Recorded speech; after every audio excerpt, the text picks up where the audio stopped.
week and a new vlog. I'm sorry about the audio. I was supposed to have a mic come in today, but it is 5 after 12 and I still haven't got the mail, and we are getting ready to enter a peak power alert. The real feel yesterday and today, and the hottest part of the day, is well over 100. Yesterday was like 110. Today's going to be worse. So from 2 to 7 o'clock today, our power company has asked that customers limit their power usage, which I am totally fine doing. I don't have an issue doing that at all. But I'm trying to beat the 2 o'clock mark, and I can't wait on the mail anymore if I'm going to beat the 2 o'clock mark, because by 2 o'clock I need to have the dishwasher off, the washer and dryer off, and the oven off. And right now, all of those things are running because I'm trying to get stuff done by 2 o'clock. But anyway, you probably saw in the title, Cherry Jam Fail. Last week, and I think I mentioned it in last week's vlog, I got way too hot a couple of days last week. My parents, and I'm so grateful, my parents watch Lily for me in the summer once or twice a week so I can get things done around the house. And I know I can get things done with the baby around, but stuff outside, I'm not taking her outside in this heat. That's just not safe. What I do to myself is my business, but I'm not doing that to her. So they keep her a couple days a week from like 9 to 3-ish. So I can go outside, pull weeds, water, harvest, do whatever I need to do, and then I can come in when the day gets really hot, and I can do tasks that are hard to do with her in the house right now. Like, mopping the floors or vacuuming, because the vacuum is like its whole thing. And I know she needs to get used to it, but she loses her mind. Anyway, last week I got way too hot a couple of days, and one of those days I was like, I really need to use up, I had some cherries in the fridge and I really needed to use them before they went bad. So I was like, I'll make cherry jam. I've got everything to make a cherry almond jam. I'll do that. I'll film it. It'll be good content for a vlog. And I needed to do it anyway, because the stuff I do on here, I don't do just for the sake of content. Like, I'm doing it anyway, and I'm just filming it. I don't know what I did wrong. I was so out of it. Like, I don't know if any of you have ever gotten way too hot before. Like, I quit sweating outside when I was pulling weeds. Dumb on my part. I know better. I just got too hot. My brain was not functioning. I don't know what measurement I screwed up on, but I ended up making like cherry gum. So to fix it, and this is about the only thing that I did last week that I could fix, because everything else I tried to do last week, it just turned to shambles. So to fix it, I'm going to make a cherry almond coffee cake today with the jam that I made last week. So what I have done is I have taken 2 of the jars of the jam. It actually looks right now. And like I said, I don't know what I did, because the jam still tastes tart. So I don't know if my fruit measurement was off, or I added not enough sugar and too much pectin. I don't know. I don't know what I did. It's in the past. But anyway, I put 2 jars of the jam in. Oh, darn flies. 2 jars of the jam in here with like 1/4 cup of cherry juice to kind of revive it a little bit, and just heated it up enough to where it became like this really, I don't know what kind of consistency you would call that. It's thinner than a jam, but only just. Like, it'll work, and that's going to be my flavor profile for this coffee cake. So everything else is basically going to be the same. That fly is going to drive me cuckoo for Cocoa Puffs. Anyway, so I'm going to just follow a simple coffee cake recipe, but instead of doing like a cinnamon situation with the middle part and the crumble on top, I'm going to use this as my filling, where you your layer, whatever you want to call it. And then for the crumble top, I'm going to, oh my gosh, hang on. Okay, let's try that again. I don't even remember what I was I'm going to use this cherry almond jam as the middle part. So I'll make just the regular coffee cake base with like the sour cream and the flour. And, oh, instead of vanilla extract, I'm going to use almond extract since this is a cherry almond situation. And I'll do half the batter in this is just a 10-inch springform pan. And I will do half the batter in here, and then I will do probably 3/4 of this on top of that and use a knife to swirl it. Put the other half of the batter on top, put whatever's left of this cherry almond jam on top, and then add the streusel crumble on top. But to that crumbly mixture for the top, I'm also going to put in some slivered almonds. And that way it'll really drive the cherry almond flavor home. And then once it's baked, for the glaze, I will do powdered sugar and milk. And instead of vanilla extract, I'll use the almond extract too. So so you know exactly what you're eating, a cherry almond coffee cake. So let's go ahead and get going.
It's way more than 45 minutes later because this baked, and since I turned everything off in the house, I took a little bit of a nap.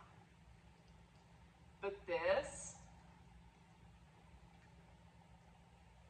I would say, is one of the top 5 cakes I've ever made. It's so good.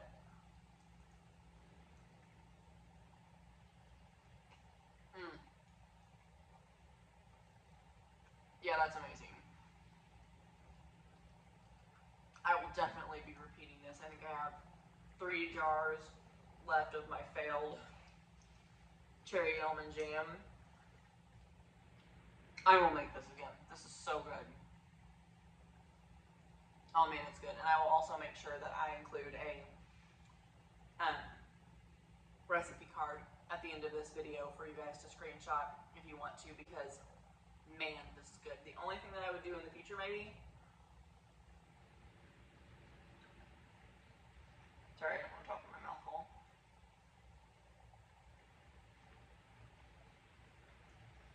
I will get the sliced almonds and toast them before I do the topping. This is still good. Not mad at this at all. But I think that would just be the next little tweak that I make when I do this again, because I will. Wow, this is good. So good. So there's that. There's a success finally.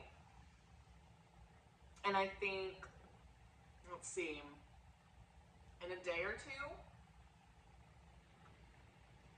we will do I've been getting some new stuff in from Amazon for this upcoming school year to wear to work, and I might do not might, you see the title of this video, I'm going to do a styling of like what I've gotten and how I'm going to style it up with some of the stuff that I've already got in my closet for the school months, because when we start school here, it's still very hot outside. It's mid-August. I go back to school. Teachers go back to school in 2 weeks, and the kids come back the week after that. But it's mid-August. It's still very hot. But a lot of the stuff that I've been getting, I can style for like the the first part of the school year when it's still really hot, and then transition it into the colder months of the school year. So that is the plan for the rest of the video. I might get a little bit bigger piece of this and enjoy it properly. Hey guys, how's it going? It's a new day. Hopefully the sound is a little bit better. I got a mic. I feel very unqualified to have one, but hopefully you can hear me a little bit better. And I realize that I am like crouched in my bedroom floor right now, but I did want to show you. Sorry. I've been like blitz cleaning the house because I need to go get Lily in like 20 minutes. So I've been cleaning, and then I told you guys in the last thing that I did this week, a few days ago, that I would talk a little bit about some things that I'm getting into my wardrobe to start the new school year. Today I'm just going to talk about this one pair of pants that I got. It came in a few days ago, and I love them because they come in a tall. I'm going to see if I can do this without making you too terribly motion sick. And for reference, I am a pretty tall girl. I'm 5'9". I weigh around 145, 155, anywhere in that range, and I'm a size small typically in most things. I do tend to get mediums in t-shirts because I like a looser fit, but that's just me. And these olive pants are from Amazon. They come in a bunch of different colors, and they come in tall sizes. And I don't know if any of you other tall girls out there have bought dress pants before, but it is an absolute nightmare to find any that come in a tall length.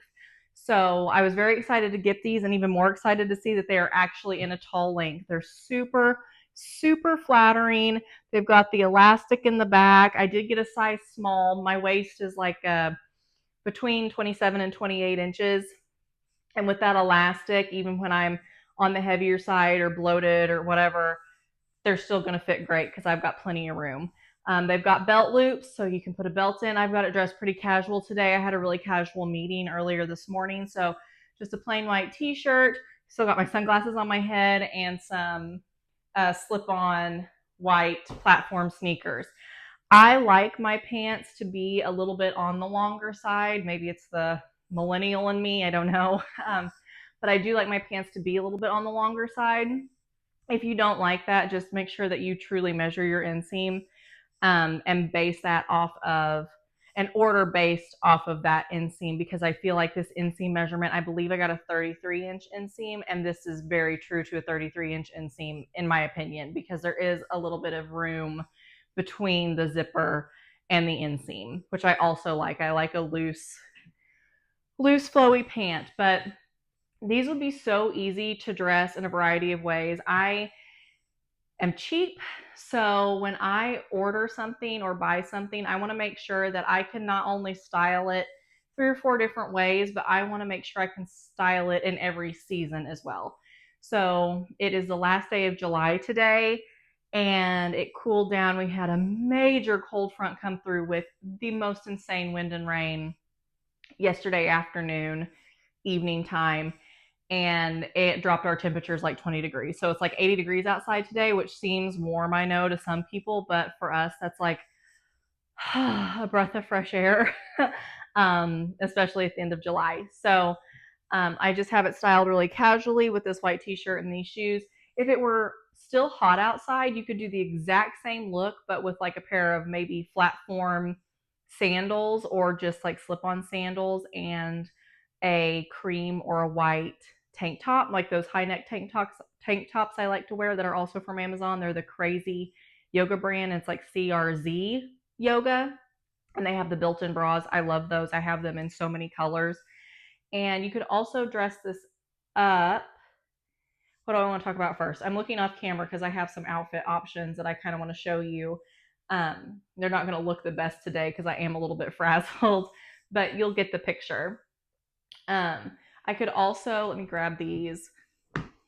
I ordered these from Amazon, and they're like some of the really popular sneakers that have been going viral the last couple of years. That vibe, if you get my drift. I would wear these pants with these and probably like a cream or oatmeal like slouchy sweater for the fall, especially into the late fall when it's starting to get cold. Oh, that would be really cute. Yeah, I'm definitely going to do that. I have all my sweaters put away right now where I would get it out and show you, but I will definitely be doing that with these. And I could also do it. I have a pair of like oatmeal creamy colored mules if I wanted to dress it up a little bit and then just add some jewelry to that same look with that oatmeal colored sweater. That would be really cute too. But I am going to pause this, and when you see me again, I will have these pants dressed up. All right, guys, hopefully you can still hear me okay, but this is just how I would dress these up. I am kind of an old fuddy-duddy. I left my closet door open. Oops.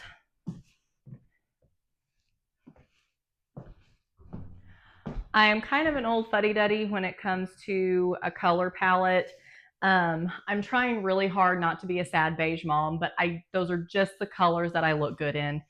And I've tried color, I've tried bright colors, I've tried different palettes, and I just look good in black, olive green, cream and white, tans, and browns. Like I look okay in like a deep burgundy color, and I look okay in a navy or royal blue. It's not great. I just feel like I look most comfortable and most myself in those neutral colors.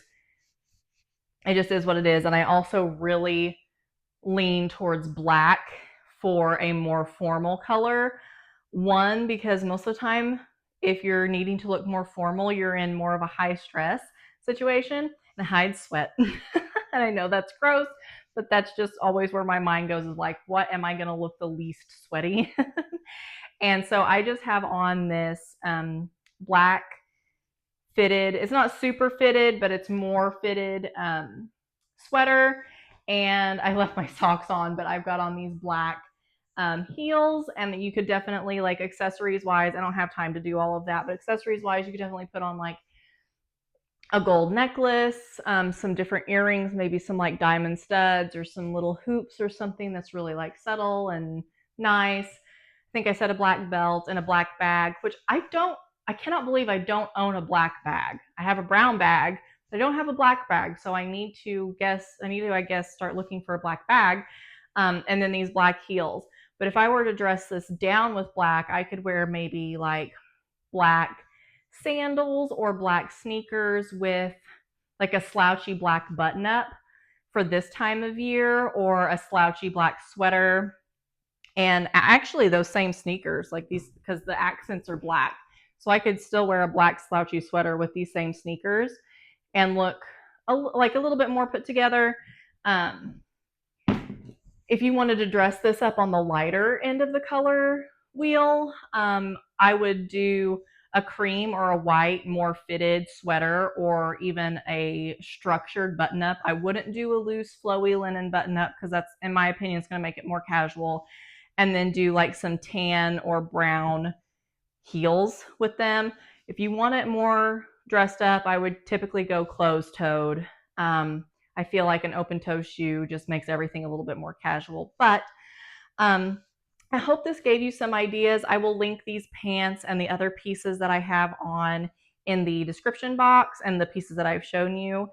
I think this is going to be the last thing I do for this vlog. So if that ends up being the case, I will see you next week in the next one. And I hope you've had a great week and a great weekend ahead of you. Bye, guys.